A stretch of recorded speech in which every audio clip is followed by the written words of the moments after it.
What up, though, y'all? It's Chris. Appreciate you connecting with me while I'm on the run.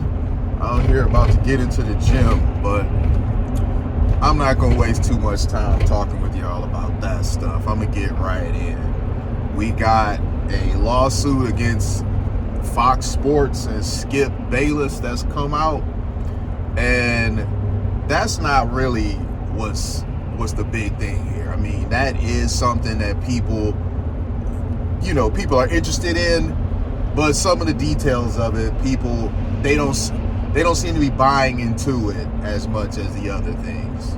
Skip Bayless, allegedly a woman on set who was responsible for doing hair. She's accusing him of, misconduct.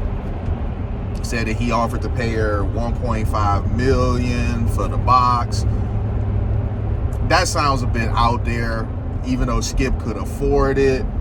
I just don't see Skip being that hard up for any chick to where he would offer that amount of money to bang a chick. And it really doesn't seem like the public is really buying into that narrative all that tough either. I think for the most part, people are like, nah.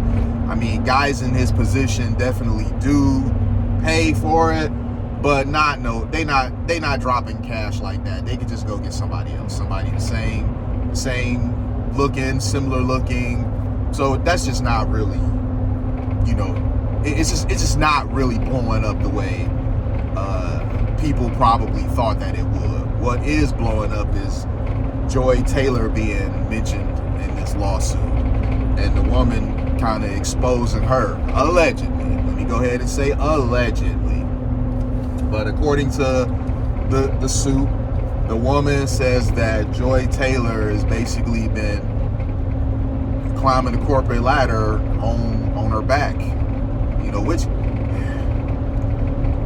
I'm not really surprised by this if this is true, because I think that most of the women that are like her trade on that to get ahead. It's not always in sports though, but it's in other things. The women like her that be dropping the IG model type pics, on somebody's boat at some vacation spot with water and palm trees in the background. I mean, they all tend to operate out of the same playbook, no pun intended. So this really doesn't surprise me. I just find it hypocritical about how she would talk so much about being strong and having to prove herself, that she's a woman and she has to prove that she belongs, she has to be better. And that seemingly was cap. You leveraged your looks. Joy Taylor, she's an attractive woman, not particularly my type, but she is an attractive woman. And guys that, are in a position to give her career a boost in exchange for favors, we'll just label it as that. She is going to take advantage of that, and she seemingly allegedly has, with the vice president of content, and Emmanuel Acho. And those are just the two guys that we know about. It's likely been more, because why would it just be those two? Joy Taylor, it's crazy because I'm not a big fan of Jason Whitlock at all, but the guy was right. I got to give credit where credit is due, regardless of whether I may care for a person or not. If they right, they right. This guy has been saying this for a long time, that these women in sports media, they're installs, they don't know what they're talking about, and they oftentimes use black men as, simp defenders whenever they're called out for not knowing what they're talking about. And I have seen evidence of that. So I think Jason Whitlock, he gets a lot of stuff wrong. I think a lot of his stuff is motivated by not so great things, I'll put it that way. But in this case, the guy was right, because I've seen it for myself. When Emmanuel Acho, which obviously he caught up here because he got a wife and kids at home, when he critiqued Angel Reese, and deservedly so, because Angel Reese was crying about being sexualized when all the receipts are out there of her sexualizing herself. And that was like, what, a year ago? And still continues to do so right now. I mean, the picture that she dropped recently, she got so much kickback that she ended up taking down her IG. I think as of right now, it's still taken down because of some New Year's Eve post that she dropped. And she was looking good. I ain't gonna hold you up. She was looking real good. But, you know, I mean, this is once again you sexualizing yourself when you were just crying a year ago how you've been sexualized, when you've non-stop sexualized yourself. So where is this victim card coming from? But Emmanuel Acho, listen, this guy, he hilarious, because there's a video of him simping hard for Joy Taylor about how hard it is for a woman, a black woman, to be in the position that she's in. And somebody pointed out that he kept smelling his fingers in that video. And when I watched that video originally, I just thought that he was a bit of a simp, a goofy. I didn't really pay attention to that. But now that this has come out, we look back at it and it's like, damn, he really was. Okay, yeah. I mean, we don't know what happened before that video, but the narrative is pretty funny that he was just with her before that. That's why he, you know, keeps smelling his fingers. But, you know, this is an unpopular opinion, but I'm going to share it with y'all because whatever. Unpopular opinions they still need to be heard sometimes. I personally don't think that women belong in sports media. And before you guys crucify me for that, hear me out. Whenever you have women, at least the women that they hire these boss babes that want to be respected as equals, but they don't want to be talked to as equals. So they want the respect of a man, but they don't want the accountability that a man gets. That creates a problem, you know, and then you have to dance around saying something to possibly offend them, which is just not really that pleasant to have to deal with. We even see it for ourselves as the viewers. Whenever there's a woman sitting at the table, they dance around how they normally would talk because they don't want to say anything at all that would be offensive to the woman sitting there. And that's a problem. Guys can't have guy sports talk. When you include these women, it always changes. Remember, they tried to cancel LeVar Ball because he said you can shift gears anytime with me to Molly Curum, which just meant change topics. But they took it and spun it into something else, and he hasn't been back on ESPN ever since. That sort of silly stuff is what I'm talking about. Whenever you have a woman on there, you run into these issues. And then the women know next to nothing about sports. At least the women they hire, as I was saying. They hire the same type of woman. They hire some woman that if she weren't in sports, she would just be somebody with an IG, you know, an IG model or an OnlyFans. That's it. They hire the same types.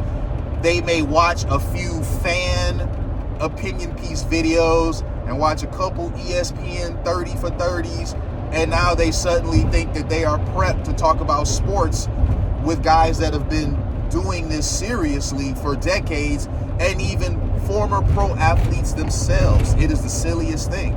And I find it ridiculous that they keep trying so hard to force feed women into sports. You don't see men being force fed into the women talk shows that come on, right?